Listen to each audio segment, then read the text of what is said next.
J'espère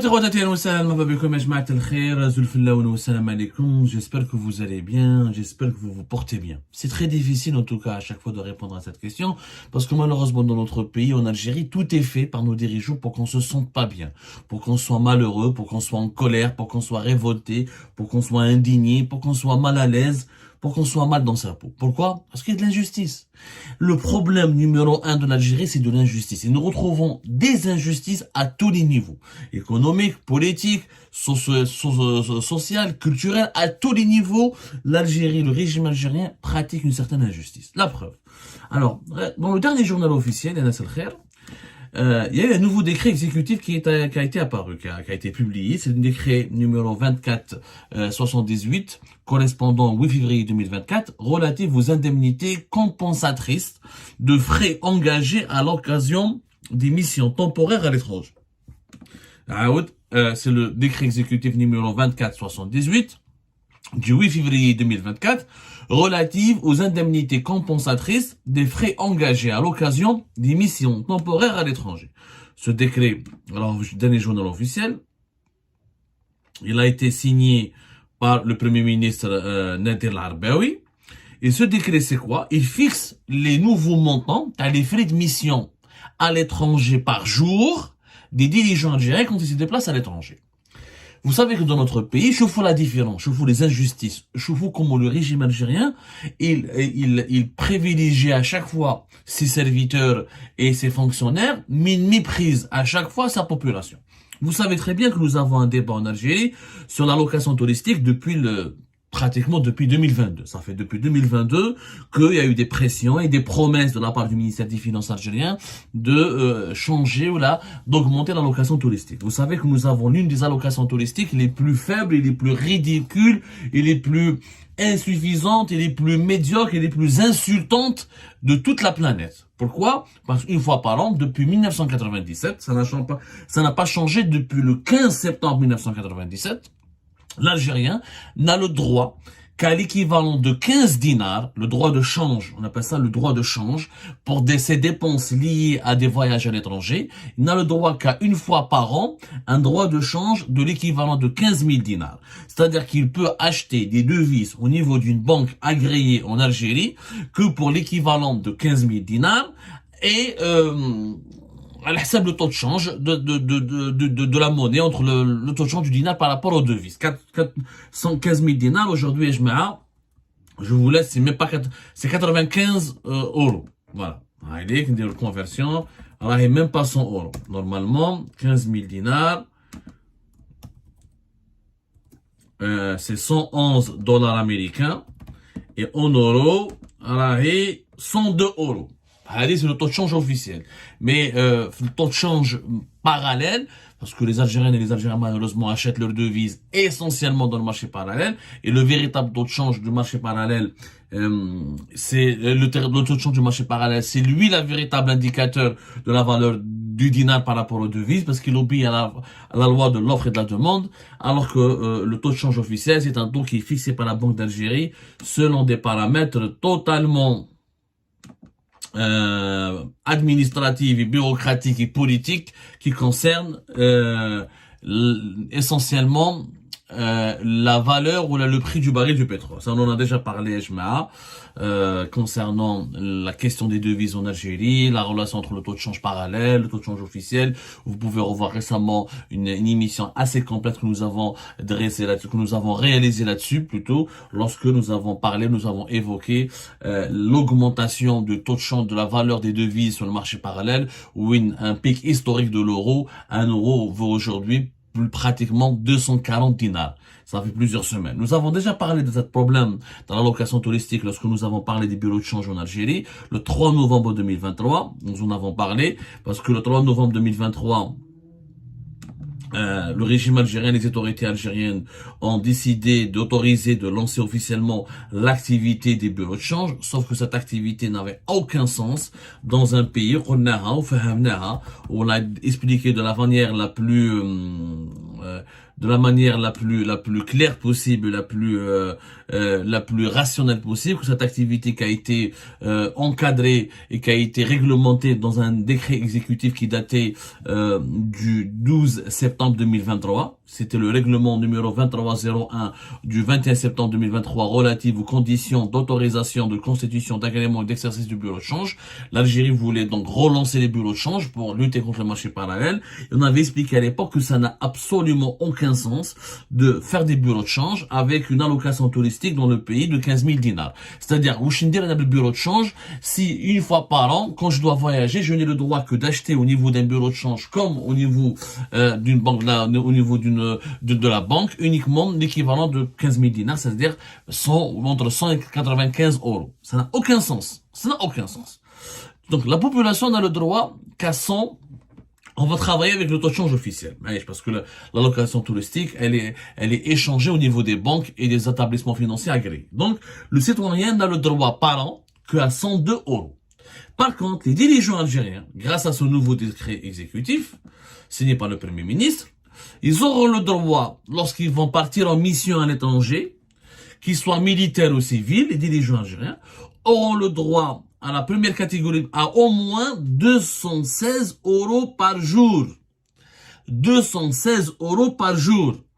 216 euros par jour pour les dirigeants les plus influents et les plus importants du régime. 102 euros par an pour les citoyens lambda. Cherchez l'erreur. Bien sûr, le problème n'est pas dans le décret lui-même. Il est clair que quand on part en mission à l'étranger, c'est tout à fait légitime de la part des dirigeants algériens de réclamer des frais de mission. Quand on part à l'étranger, on doit dépenser, on doit manger, on doit se nourrir, on doit payer des hôtels. Il faut des frais de mission à l'étranger. L'anomalie n'est pas là. L'anomalie, elle est au niveau de cette politique à deux vitesses, de cette injustice flagrante où aux dirigeants, on leur accorde des traitements de faveur. En réalité, c'est pas un traitement de faveur, c'est juste un traitement rationnel. Les dirigeants sont autorisés à avoir jusqu'à 216 euros par jour lorsqu'ils voyagent à l'étranger pour travailler. Mais lorsque la population algérienne, lorsque les citoyens veulent aller à l'étranger, y compris pour se soigner, ou là pour étudier, ou là pour comment dirais-je, pour voyager, ou là même pour travailler, ils n'ont le droit qu'à par an, qu'à même 100 euros. Même pas entre 100 euros, 102 euros en ce moment, ou la 95 euros. C'est comme anormal. C'est tout à fait anormal, cher Sari. هذا le décret où il y a trois catégories de dirigeants. Là, les trois catégories de dirigeants. Il classe, شوفوا مليحة, c'est un vraiment, parce que ce décret est très clair. Il y a trois groupes de dirigeants algériens quand ils partent à l'étranger. Le groupe 1, c'est les titulaires des fonctions supérieures de l'État et les chefs des établissements publics classés, au moins la catégorie B, section A. Donc les titulaires des fonctions supérieures de l'État, c'est les ministres, les secrétaires généraux, premiers ministres, les généraux, directeur central du ministère de la Défense. C'est le groupe 1. Le groupe 2, c'est les fonctionnaires appartenant au moins au grade d'administrateur. C'est-à-dire qu'ils sont des directeurs centraux au niveau de certains ministères, qui sont des PDG de certaines entreprises publiques, etc. Et le groupe 3, c'est les fonctionnaires et agents publics autres que ceux cités au groupe 1 et 2. C'est-à-dire l'ensemble des dirigeants, des fonctionnaires qui travaillent pour l'État. Ça peut être au sein de la police, au sein du ministère de l'Intérieur. Ça peut être un fonctionnaire qui n'a pas le rang de secrétaire général, le rang de ministre ou là, le rang de directeur central. Trois groupes. Les titulaires de fonctions supérieures et les chefs des établissements publics classés. Les établissements publics classés, ça peut être Sonatrach, ça peut être Sonalgaz, les grandes entreprises étatiques ou les certaines institutions étatiques importantes, qui m'a la DGSN, qui m'a la gendarmerie nationale, et les fonctionnaires appartenant au moins au garde administrateur. C'est-à-dire, il a un poste de directeur au sein d'une institution, ou d'un ministère, ou là, au sein d'une instance gouvernementale. Et les troisième groupe, ce sont le groupe des autres fonctionnaires qui ne sont ni des titulaires des fonctions supérieures de l'État, ni des directeurs centraux, ou là, des administrateurs. Les trois types de dirigeants, auront donc le droit à le premier groupe aura le droit à des frais de mission de 216 euros par jour lorsqu'il se déplace à l'étranger. Le deuxième groupe auront le droit à le troisième groupe c'est 24 000 dinars. 24 000 dinars, haïlik. Shhal 24 000 dinars c'est 164 € par jour. Et le troisième groupe, le dernier groupe des fonctionnaires, aura le droit à 135 € par jour.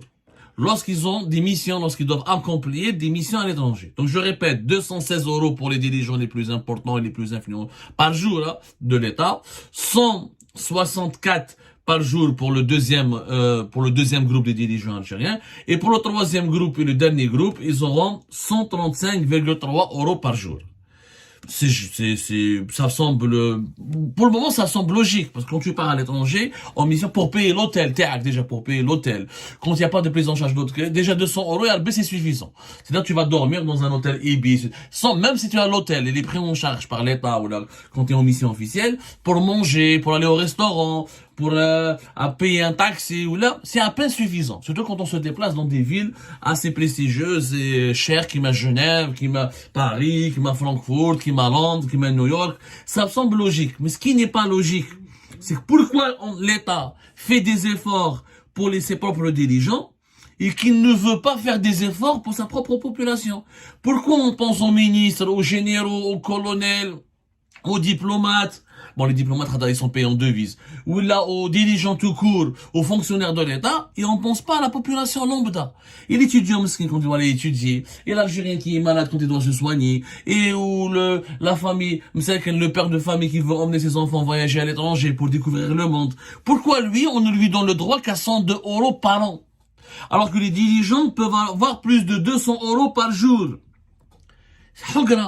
C'est de la discrimination. L'accès aux devises ne peut pas être réservé uniquement aux dirigeants. Le décret, le nouveau décret, normalement, les frais de mission sont établis sur une période de 7 jours. Mais quand la mission dépasse les 7 jours, il faut que les indemnités ou les frais de mission, les allocations des indemnités journalières doivent être autorisées par le ministre compétent ou en son absence par le secrétaire général en ce qui concerne les personnels relevant des institutions, administrations et organismes publics sous tutelle ou par l'autorité compétente en ce qui concerne les personnels relevant des autres institutions publiques. C'est-à-dire que s'il faut rester plus de 7 jours, voilà, il faut des autorisations de leur tutelle pour pouvoir toucher les frais de mission. Et attention, ils ont des frais de mission, ils ont aussi des indemnités journalières. C'est-à-dire que les dirigeants algériens vont toucher ou 216 € pour les dirigeants les plus importants du groupe 1, ou 164 € pour le groupe 2 par jour, ou 135 € par jour pour le groupe 3. Ça, c'est des frais de mission. Ils ont le droit à des indemnités journalières. Les indemnités journalières, c'est 3000 dinars, c'est l'équivalent de 3000 dinars par jour. 3000 dinars par jour, c'est 20 €. 21 €. C'est-à-dire que, en plus de ces frais de mission, l'État leur donne des indemnités de 20 € par jour pour les dirigeants les plus importants, tel groupe 1. Les indemnités du groupe 2, des dirigeants du groupe 2 et du groupe 3, sont entre 2500 et 2000 dinars. Je rappelle que 2000 dinars, c'est 13 €. Donc, ils ont des indemnités journalières et des frais de mission.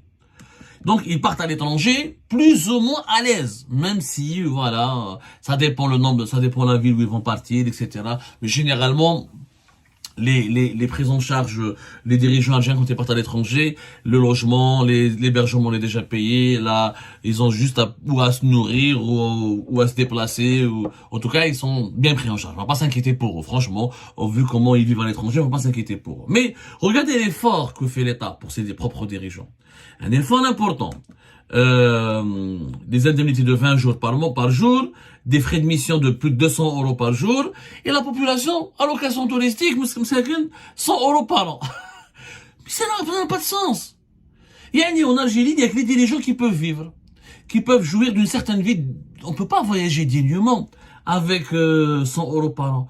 Donc, qu'est-ce qui se passe? La population algérienne, malheureusement, elle est obligée de se rabattre sur le marché informel et d'acheter des devises sur le marché informel avec un taux de change beaucoup plus élevé. Parce que 1 €, le 1 € selon le taux de change officiel à les banques et les établissements financiers agréés en Algérie, c'est pas le même. Le taux de change officiel en Algérie, il est de 143,7. Dans le marché informel, 1 € c'est 240 dinars.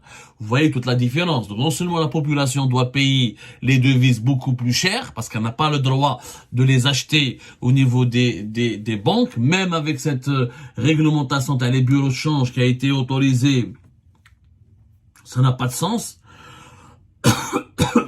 Ça n'a absolument pas de sens, parce que et c'est que les non-résidents qui peuvent acheter au niveau des bureaux de change. Un résident n'a le droit d'acheter des devises au niveau d'un établissement financier agréé qu'au titre de l'allocation touristique. Donc, s'il veut acheter d'autres devises, il doit aller sur le marché informel et les payer beaucoup plus cher que prévu, beaucoup plus cher par rapport au taux de change officiel. Il doit payer 1 euro pour l'équivalent de 240 dinars, alors que dans la banque Immaqut.com, 1 euro, c'est 140 dinars. C'est injuste. Pourquoi l'allocation touristique? Je rappelle que dans nos autres pays, l'allocation touristique, elle est plus importante.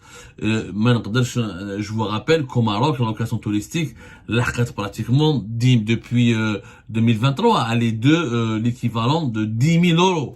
Qu'en Tunisie, elle est de 1864 euros.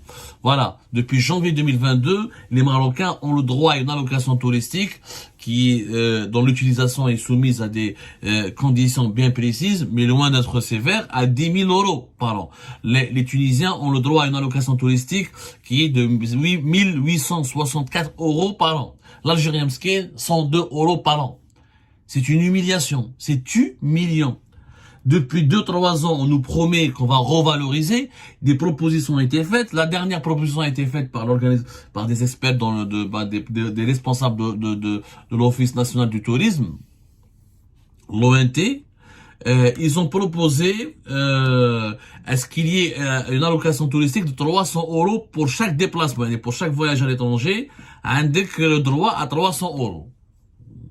Ça reste quand même insuffisant. Sincèrement, ça reste insuffisant. Je pense qu'il vaut mieux avoir au moins une allocation touristique de 2000 euros par an.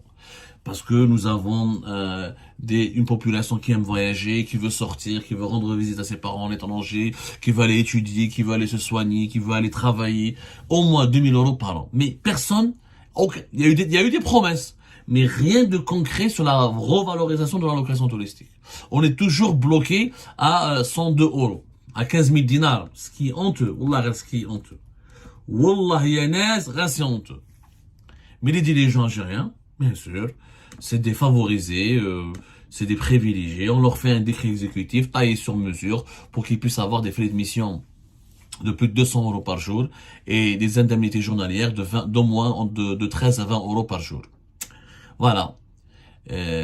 En Algérie, il y a 2 collèges. Il y a celui des dirigeants et celui de la population martyrisée, pauvre, qui doit subir les affres du sous-développement. Alors que les dirigeants, les privilégiés, on leur trouve toujours des solutions pour garantir leur confort. C'est tout simplement injuste.